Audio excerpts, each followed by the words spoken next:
Now this, as it says there, where do failures start? And bear in mind, a lot of these things I did for many, many years myself incorrectly. I was university trained. I'm a tradesman. I was put through trade school, full apprenticeship. And I was taught things that I simply followed throughout my whole career. Until the day came when I was 49 and said, look, why isn't this working? Everyone else in the world is sent to do it this way, and I've been taught this way, and university tell me to do it this way. I've just been doing what I've been taught, except I keep getting failures. I can't get that failure rate down. So I began looking for other answers, and now they're out there, because there are companies that do reliability very, very well, intentionally. DuPont's a classic. Toyota is another one. Many companies have solved these problems. So their answers are out there, just that I hadn't found those myself. So I began looking for those. And one of the things that you come across very quickly is variation. And variation leads to problems if the variation is uncontrolled. And what I've got here is 6 different ways to tighten fasteners. And here is the accuracy of each particular technique. So if I use operator judgment, which is muscular feel, the guy puts his wrench on there, no, I want to use a wrench, a ring spanner or a socket, puts it on there and he pulls it. And of course we feel the tension here. If I'm a big guy and I pull, or I'm a little guy and I pull, is that the same tension?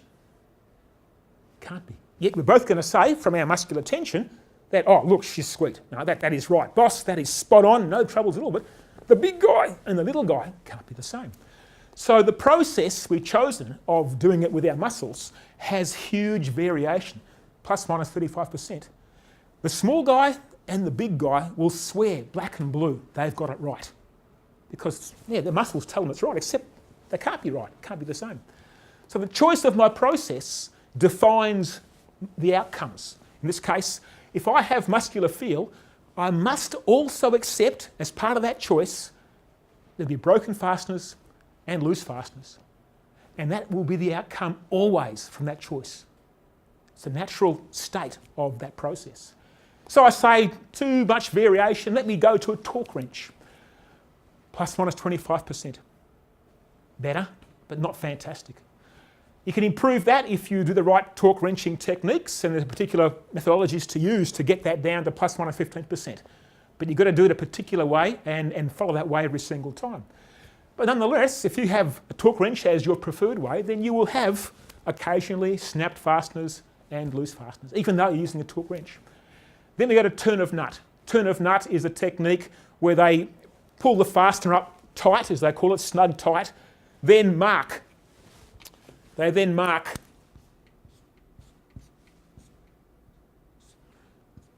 where the fastener is, work out the angle it's got to go through, and rotate the fastener through that angle. And that angle of rotation then pulls the shank to the tension it requires. So it's not too bad, not a bad technique. Next one is load indicating washers. And load indicating washer is what it says. When the washer is squeezed to a certain point, a telltale evidence shows that it is now fully tensioned. And that is far more accurate. When I've seen these used in the mining industry in Australia, used them typically on vibrating screens with a lot of shaking of the fastener, when I've seen these used, the problem of tensioning goes away. So this says to me as an engineer, plus minus 10% is about where you want to be in accuracy to prevent these sort of problems.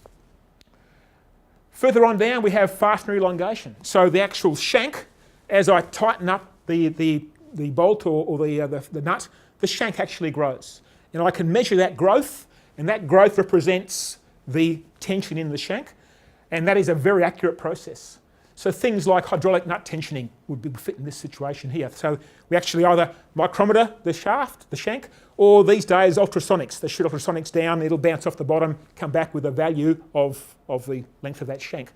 So we can actually get a very high degree of accuracy. And the ones that is the ultimate is the strain gauge. We actually measure the microstructure growth. Very, very accurate, very expensive.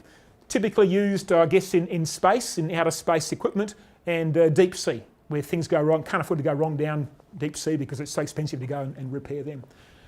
The whole point being is the process I choose delivers the distribution of outcomes of that process. Once I make the choice, that is it. That's what will happen. Now, what tricks us is this standard deviation. In muscular feel, this deviation is about plus minus 12, one standard deviation, plus minus 12%. So most of the times, using muscular feel will be okay. We'll get away with it most of the times. But every now and again, we're going to get broken fasteners and loose fasteners because the strength here is over-tightened and here it's under-tightened. And that's the result of choosing that process. So my business, I've got to be very careful what process I choose because the process delivers the outcomes. It isn't the people. It isn't the people in the process. It is the choice of the technique and the tool that delivers the outcome. So if I've got to have a process where I cannot allow my fasteners to be improperly fastened, they've got to be at the right tension and torque all the time, I can't use muscular feel. Muscular feel will guarantee failures every now and again. I've got to go down to something like turn of nut, load indicating washers. And if I don't choose those, I can never get those results, except by luck. Every now and again, mostly, 68% is in that zone there. So most times it's going to be fine. That's the trick. It will look at that and say, well, that one's okay, no troubles, no troubles, no troubles. And so we'll think that works fine, except the outliers are the problems. And there are outliers built in to this as part of its use. As an engineer, I was taught, doing up things by hand is fine. As a tradesman, I was taught doing up things by hand is fine. Well, it is fine if you don't mind things being occasionally broken or occasionally loose.